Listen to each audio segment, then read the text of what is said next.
ડભોઈ નર્મદા નિગમની કચેરીથી માંડ 500 મીટરના અંતરે આવેલ કેનાલમાં મસમોટું ગાબડું પડેલું છે, જેને લઈને પાણીનો વેડફાટ થતો જોવા મળી રહ્યો છે. ડભોઈ નાંદોદી ભાગોળથી થરવાસા વચ્ચે આવેલી નર્મદા કેનાલ હાલમાં ખખડધજ હાલતમાં જોવા મળી રહી છે. આ સાથે જ મસમોટા ગાબડા પણ પડેલા છે.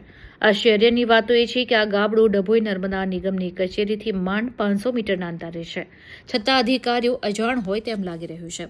ખેડૂતોની હાલાકી અને પાયમાલી જોવા મળી રહી છે.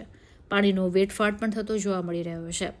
કેનાલ તૂટી જવાથી હજારો લીટર પાણી નીચેથી લીકેજ થઈને વ્યર્થ વહી રહ્યું છે.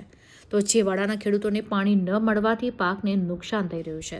એટલું જ નહીં, કેનાલના ભંગાણને કારણે પાણીનું દબાણ ઘટી ગયું છે. પરિણામે છેવાડાના ખેતરો સુધી પાણી પહોંચતું જ નથી. ઉનાળુ પાક ઉપર સંકટ તોડાઈ રહ્યું છે.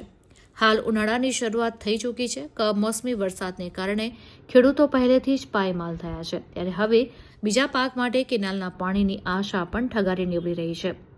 એસી ચેમ્બરમાં બેઠેલા અધિકારીઓ સામે સ્થાનિક ખેડૂતો રોષે ભરાયા છે અને આક્ષેપ કરી રહ્યા છે કે અધિકારીઓ એસી ચેમ્બરમાંથી બહાર નીકળીને હકીકત જોવાની તસ્દી લેતા નથી.